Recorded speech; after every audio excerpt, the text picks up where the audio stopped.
Shri Paramatmane Namaha. Yathartha Gita. Srimad Bhagavad Gita. Chapter 17. The Yoga of Threefold Faith. Yogeshwar Krishna explicitly said at the end of chapter 16 that the action which he has repeatedly spoken of commences only after the renunciation of desire, anger, and greed. It is the action without accomplishing which there is neither happiness nor perfection, nor the final beatitude. Scripture is therefore the authority to fall back upon whenever we are faced by the dilemma of that which is worthy of being done and that which is unworthy, of that which we should do and that which we should not. And that scripture is the Gita, the epitome of the most esoteric knowledge. There are other scriptures also, but it is of the utmost importance that we always keep our eyes fixed on the Gita. If we seek elsewhere, we may stray, for the systematic, straight approach of the Gita is not to be found anywhere else. Thereafter, Arjuna asks the Lord to enlighten him on the state of persons who worship in contravention of the scriptural ordinance, although with staunch faith. Are they Sattviki, Rajasi, or Tamasi? Are they righteous, impassioned, or diabolical? Arjuna wishes to be enlightened on this because he has learnt earlier that whatever be the property, sattva, rajas, or tamas, it is determined by the nature of one's birth. It is for this reason that at the very outset of the chapter, he raises this question.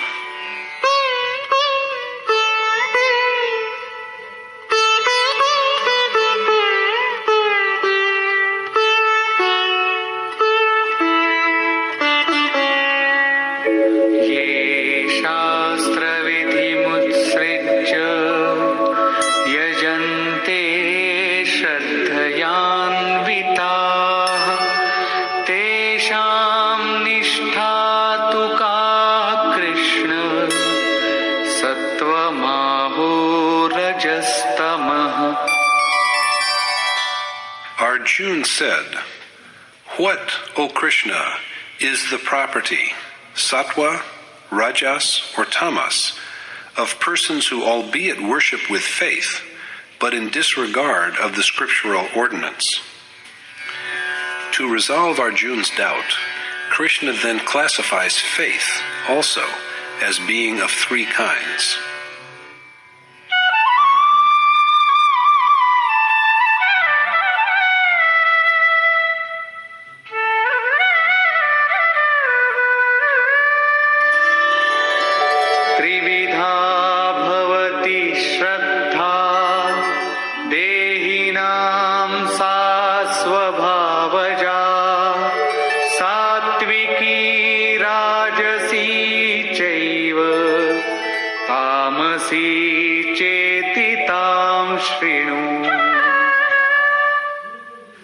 The Lord said, "Listen to me on how the faith arising from people's innate nature also is of three kinds: virtuous, impassioned, and blind." In chapter 2, the Yogeshwar Krishna told Arjuna that the prescribed action in yoga, in both the way of selfless action and the way of knowledge, is the same. The mind, which is earnestly and firmly given to selfless action, is aimed in a single direction. The minds of ignorant persons are, on the contrary, endlessly divided, because of which they invent countless different ways. Their minds are riddled with innumerable dissensions, and they not only devise various rites and ceremonies, but also flaunt them in flowery and alluring words. Unfortunately, they who pay heed to these alluring words are also deluded, as a result of which they fail to do that which is worthwhile and just. The same is reiterated here in a different way when Krishna points out that the faith of persons who worship in transgression of the scriptural injunction is of three kinds. The current of faith flowing in the human heart is either good or fervent or insensible.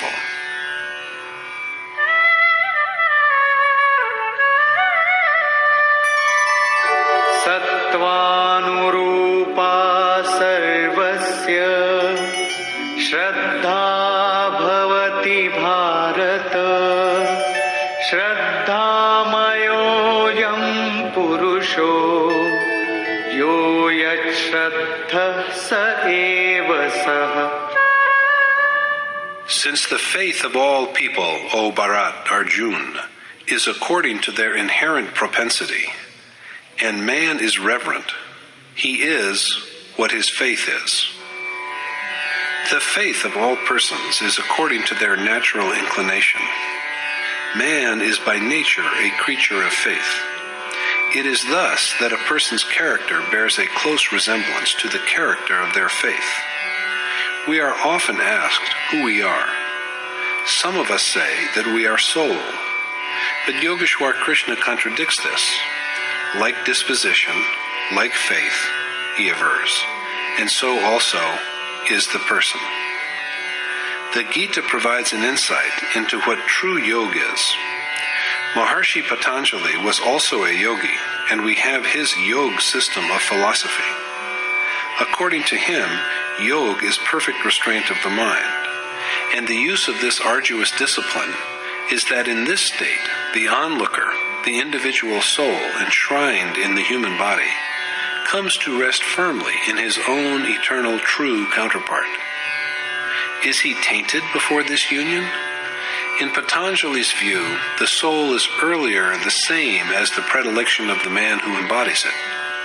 And Krishna now affirms that man is naturally endowed with the quality of faith, indeed, totally immersed in it. There is some dedication in him, and he is molded by the character of his faith. A man is what his natural inclination is. At this point, Krishna proceeds to catalog the three kinds of faith.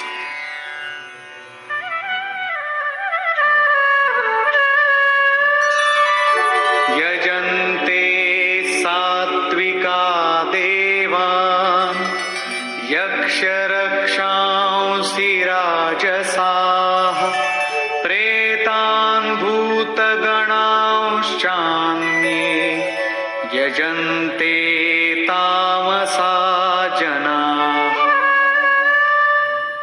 While the virtuous worship gods and the impassioned and morally blind worship yaksha and demons, they who are blinded by ignorance worship ghosts and nature spirits. We all labor tirelessly to worship what our hearts are inclined to and what we revere.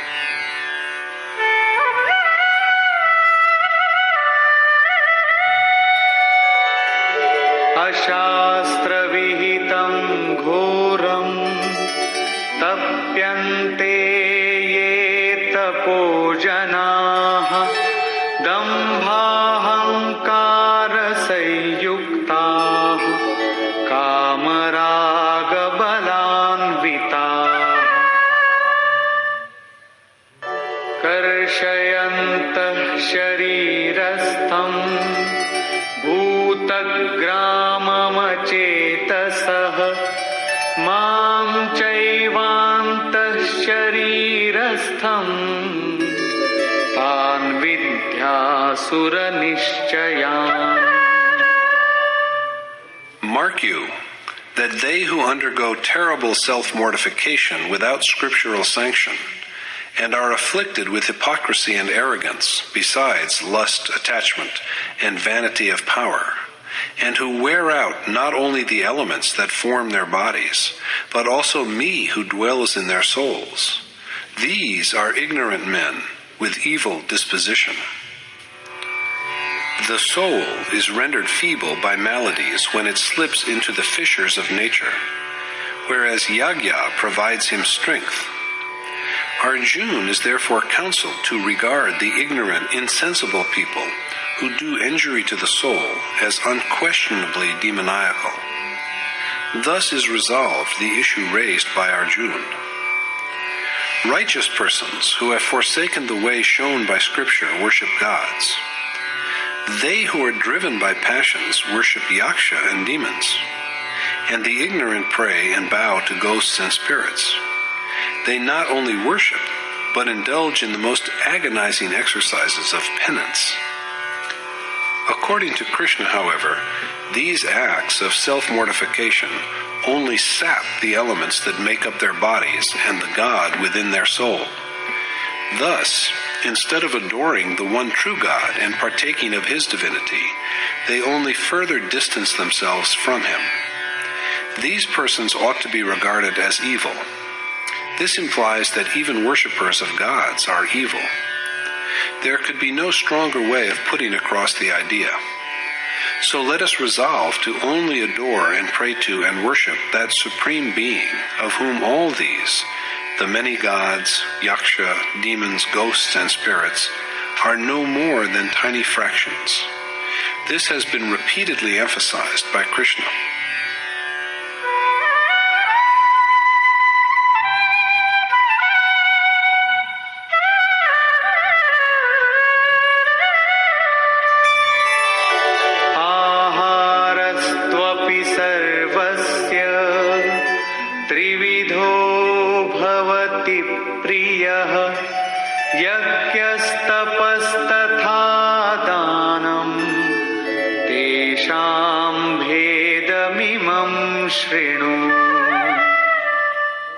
Listen to me as I tell you the distinction between the three kinds of yagya, penance, and alms, that are like the three kinds of food relished according to individual taste. People love three kinds of food according to their respective taste, just as there are three kinds of faith, and there are likewise three kinds of yagya, penance, and charity. The first to be categorized is food. Ayuh sattva balarogya sukha priti vivardhana rasya snigdha sthiraritya ahara satvika priya. Food that is naturally pleasing and conducive to life, intellect, strength, sound health, happiness, and satisfaction, besides being savory, tender, and durable, is loved by the virtuous. Apparently, according to Krishna, food that is naturally agreeable and good for strength, sound health, and intellect, and thus for longevity, is good. And such food is dear to the righteous. It is thus clear that no food as such has the property of ennobling or of stimulating or of depressing. So neither is milk perfect, nor onions inflaming, nor garlic a generator of baser instincts.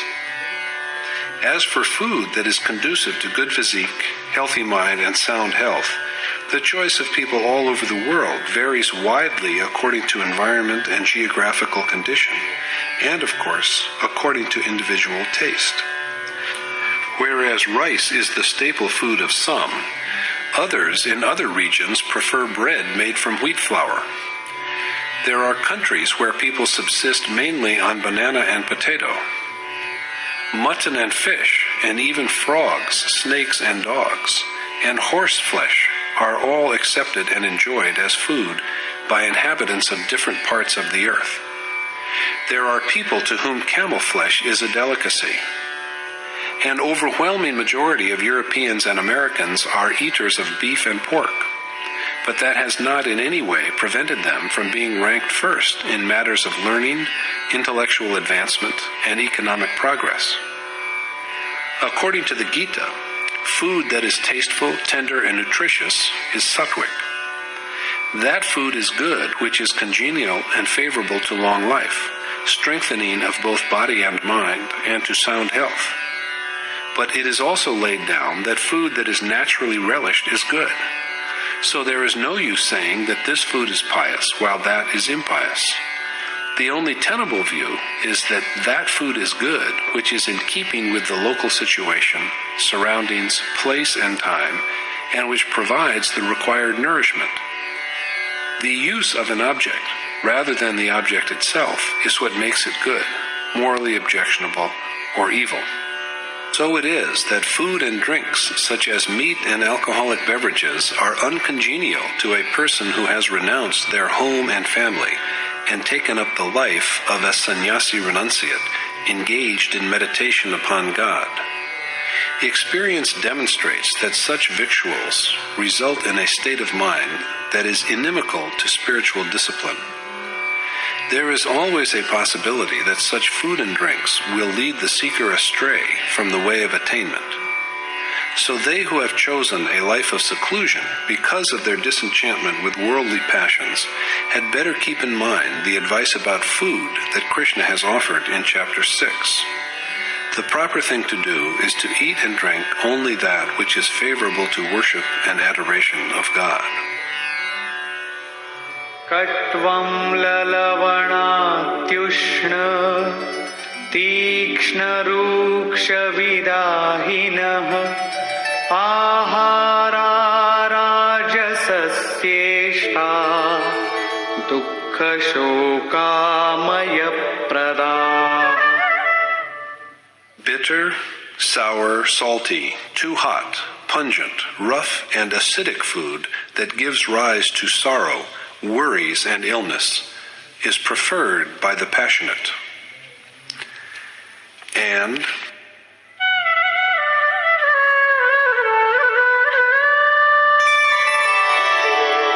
यातयामं गतरसं पूतिपर्युषितं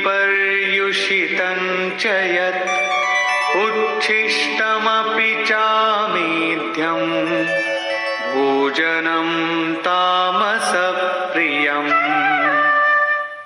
food that is half-cooked, unsavory, odorous, stale, left over, and defiled is liked by persons with a dull sensibility.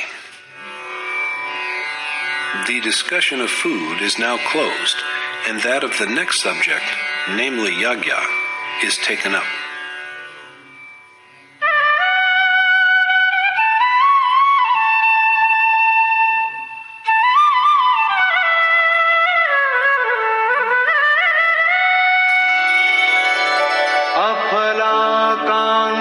अफलाकाङ्क्षिभिर्यज्ञो विधिदृष्टो य ईज्यते यष्टव्यमेवेति मनः समाधाय स सात्विकः.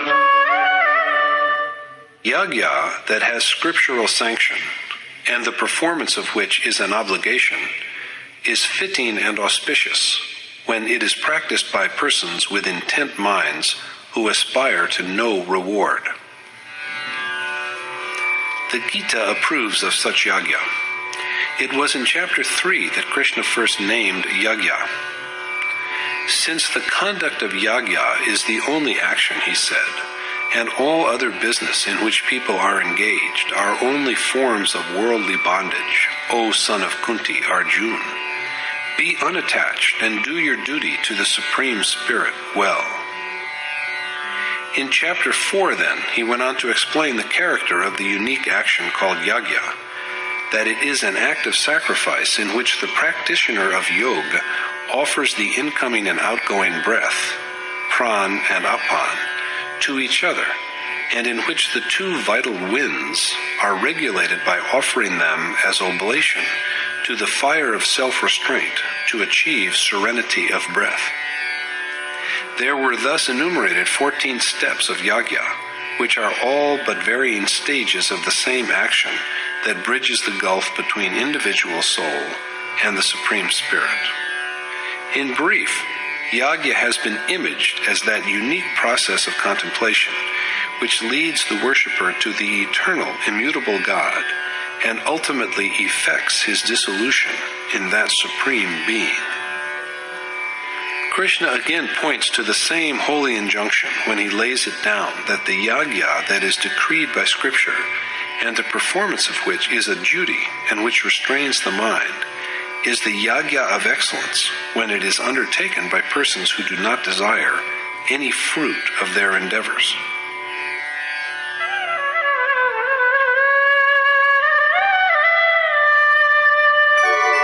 स्वाभिसन्धाय तु फलम् दम्भार्थमपि चैव यत् ईज्यते भरतश्रेष्ठ तं यज्ञं विद्धि राजसम्. And, O the unequaled among Bharat, Arjun, be it known to you that the yagya which is embarked upon for mere ostentation, or even with a view to some reward, is contaminated by passion and moral blindness.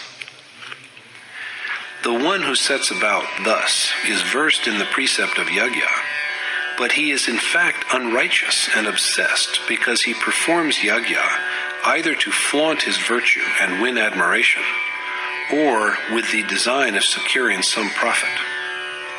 Krishna then points out the features of the most inferior kind of yagya.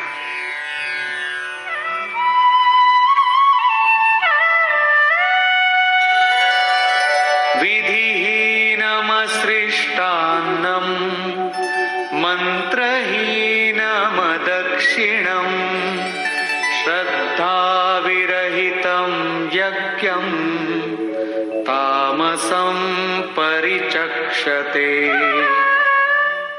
Devoid of scriptural sanction and powerless to invoke the Supreme Spirit, as well as to restrain the mind, the yagya that is engaged in without a sense of total sacrifice and faith is said to be demoniacal.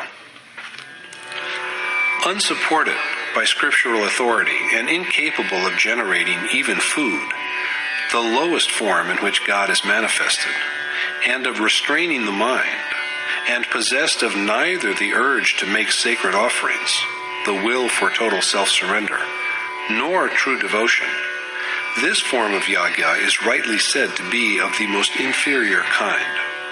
Therefore, the person who undertakes it does not have even the faintest glimmering of true yagya. Krishna next remarks upon the question of penance.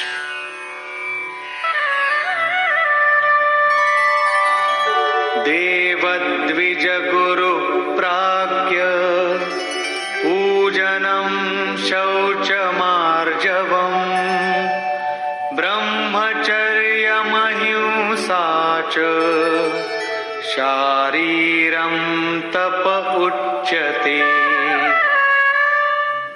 Adoration of God, the twice-born, the teacher-preceptor, and of the learned, along with having the qualities of innocence, uprightness, chastity, and disinclination to violence, are said to be penance of the body. The body ever strays towards its desires, so chastening it to make it abide by the predisposition of the soul is physical penance.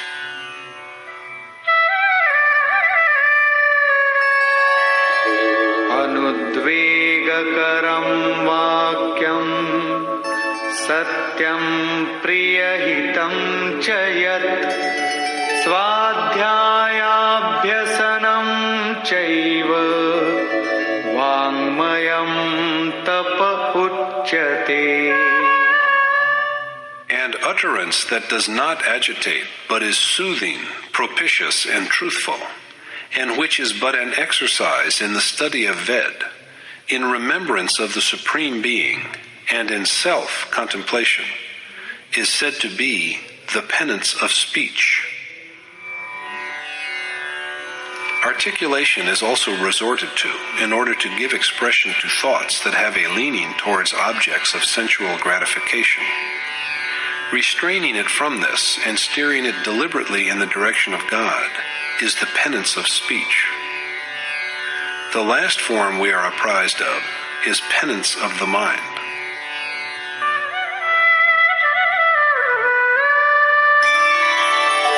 Manah prasada saumyatvam maunamatma vinigraha bhava samshuddhirityetat tapo manasamuchyate. Affable temperament, tranquility, silent meditation, self-possession, inner purity, and the like are said to be penance of the mind. Simultaneous practice of the three kinds of penance, of body, speech, and mind, is the truly worthwhile penance.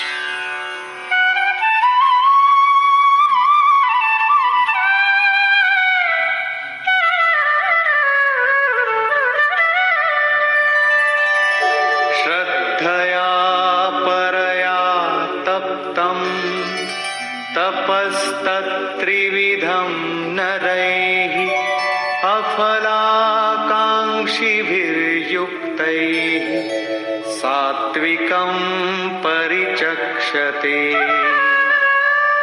The threefold types of penance, undergone with utmost faith by selfless persons who do not desire any fruit thereof, is said to be truly righteous. The other kind of self-mortification is that which is indulged in by people of passion.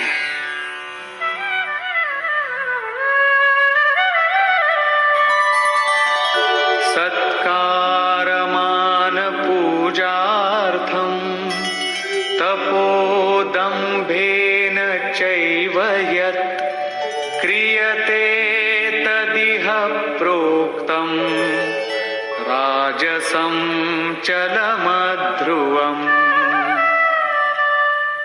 And if undergone with the purpose of gaining homage, honor, and adoration, or for mere display, penance is unsteady and ephemeral, and is said to have the property of rajas.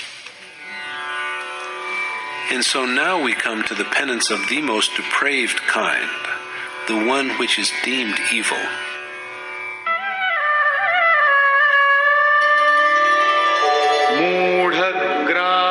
मूढग्राहेणात्मनो यत् पीडया क्रियते तपः परस्योत्सादनार्थं वा तत्तामसमुदाहृतम्.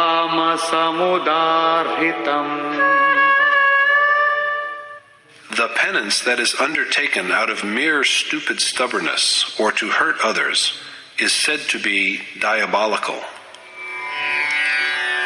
Thus, as we have seen, the purpose of penance, that is good and virtuous, is to mold the body, mind, and speech in harmony with the cherished end.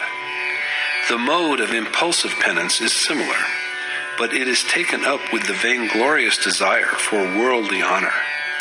Sometimes even exceptional souls who have renounced the world fall prey to this infirmity. The third kind of penance, that which is called demoniacal, is not only done wrongfully, but also with the malicious intention of causing harm to others. Krishna next takes up the question of alms.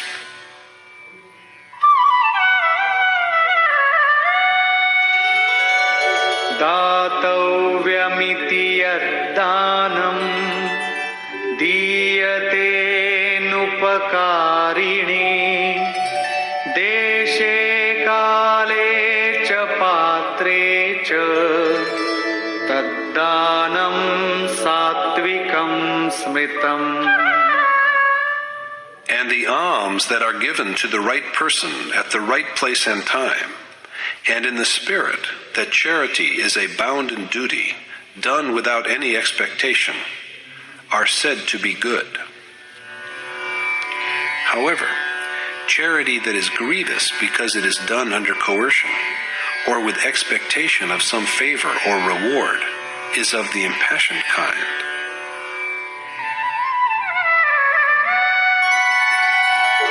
यत्तु प्रत्युपकारार्थं फलमुद्दिश्य वा पुनः दीयते च परिक्लिष्टं तद्दानं राजसं स्मृतम्. And alms which are offered grudgingly and for a good turn in exchange, or with some recompense in view, is said to be impulsive and morally improper. The basest kinds of gifts are, however, those that are offered with disrespect and scorn to the undeserving at an inopportune place and time.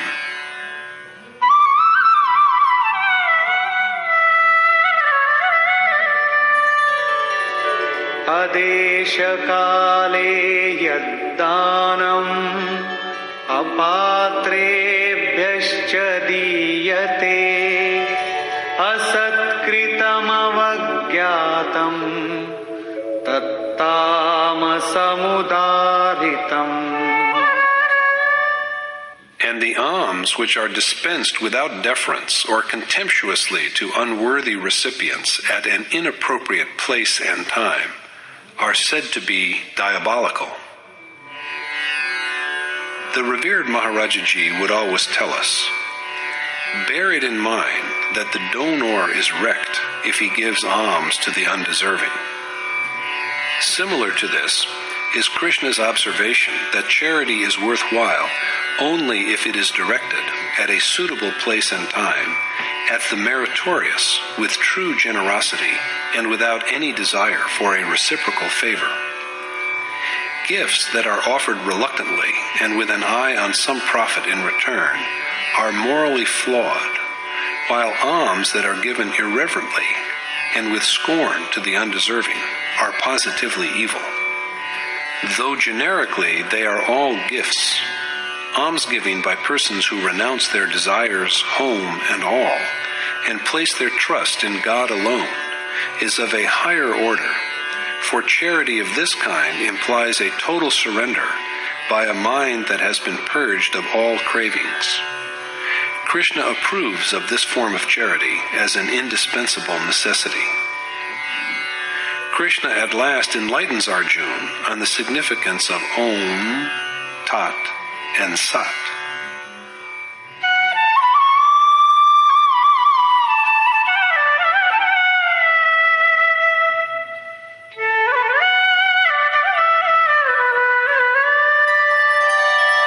Om Tat Saditi Nirdesho Brahmana Strividha Smritah Brahmanastena Vedascha Yagyascha Vihitah Pura.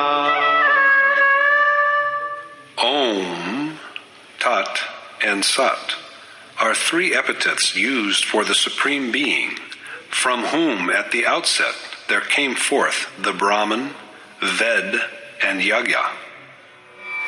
Krishna tells Arjuna on how the three names, Om, Tat, and Sat, symbolizing God, direct us to the Supreme Being and call him to mind. It is he who at the beginning created the Brahman, the Ved, and Yagya.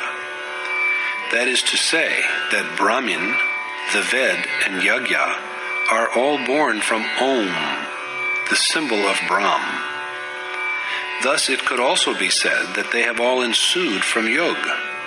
They are generated only by ceaseless contemplation of Om, and other than this, there is no way.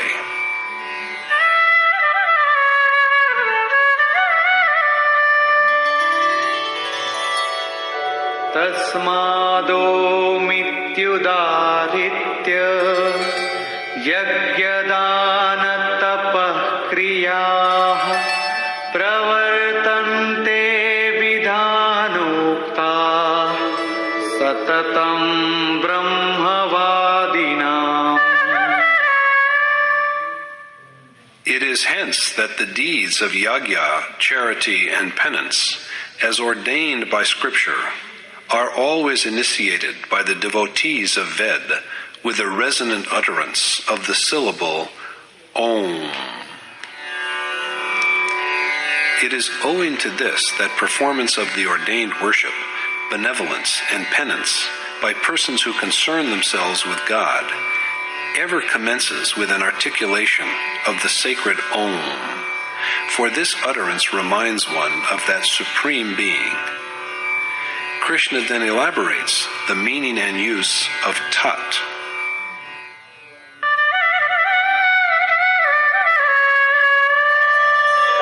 Tadityanabhisandhaya तपः क्रियाः दानक्रियाश्च विविधाः क्रियन्ते मोक्षकाङ्क्षिभिः. Stripped of desire for any reward and holding that God is all-pervading, persons who aspire to the ultimate bliss embark on the tasks of yagya, penance, and charity as ordained by Scripture. Tat denotes surrender to God.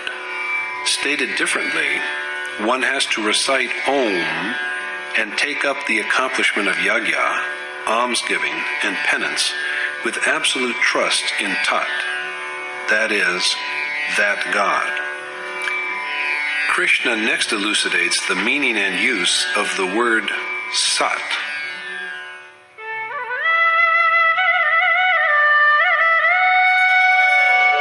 सद्भावे साधुभावे च सदित्येतत् प्रयुज्यते प्रशस्ते कर्मणि तथा सच्छब्दः पार्थयुज्यते.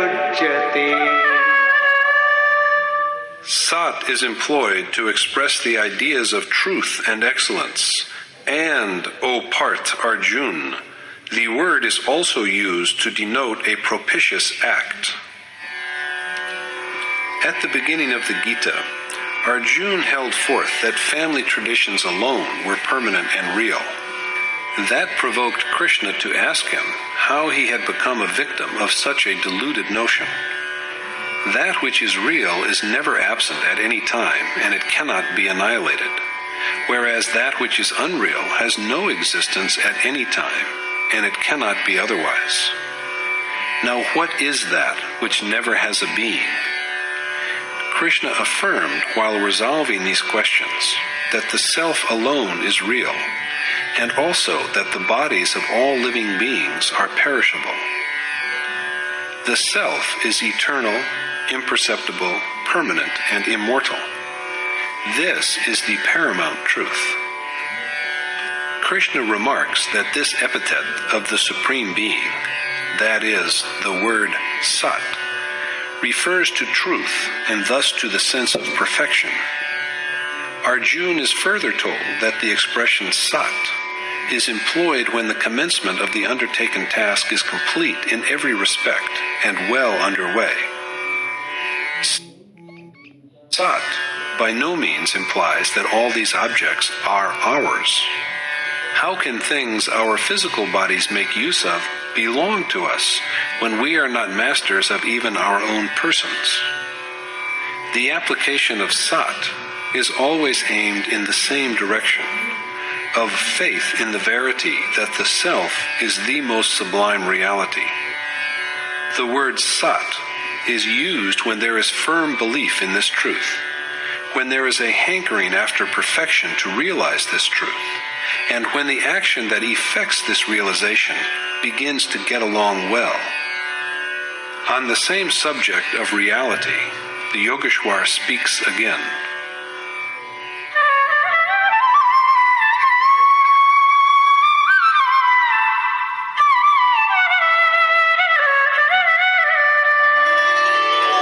यज्ञे तपसि दाने च स्थितिः सदिति चोच्यते कर्म चैव तदर्थीयम् सदित्येवाभिधीयते.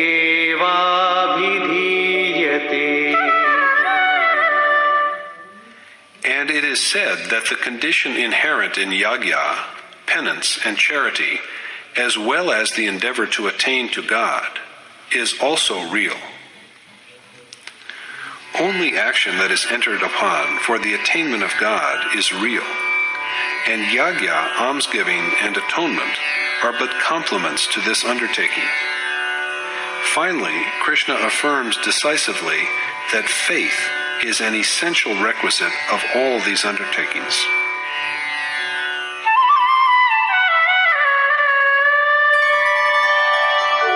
अश्रद्धया हुतं दत्तं तपस्तप्तं कृतं च यत् असदित्युच्यते पार्थ न च तत्प्रेत्य नो इह. Therefore, O Parth Arjun, is it said that devoid of faith, the oblation and alms that are offered, and the penance that is suffered, as well as all other similar ventures, are all false, for they can do us good neither in this world nor in the next. All that is done without genuine trust and reverence, whether sacrifice or charity or self-mortification by way of contrition, is unreal. This is said, for such deeds are beneficial neither in this life nor after death. Faith combined with self-surrender is therefore a crucial necessity. Conclusion. Reverent service to a teacher-preceptor who has all the virtues that can provide access to the Supreme God, and sincere contrition that observes the principles of non-injury, continence, and purity, constitute penance of the body. Speaking that which is true, agreeable, and benign is the penance of speech. Bringing the mind to bear upon the required action, and holding it in a state of silent meditation on the cherished goal alone, and nothing else, is penance of the mind. But the penance that is complete and perfect in all respects is that which involves the mind, speech, and body, all. Alms given reverentially out of a sense of moral obligation and with a due regard for suitable place and time, as well as for worthiness of the recipient, are good. But alms given with reluctance and hope of some consequent profit are an outcome of passion, while alms given with disdain to an undeserving beneficiary are caused by ignorance. Identifying the character of Om, Tat, and Sat, Krishna says that these names awaken memories of God. Om is intoned at the initiation of penance, charity, and yajna that are in keeping with the way prescribed by Scripture. And the sacred sound stays with the seeker until the consummation of his enterprise. Tat signifies the yonder God. The ordained action can be accomplished only with a sense of total resignation. And the word Sat manifests itself only when the venture has gotten well underway. Worship of God alone is reality.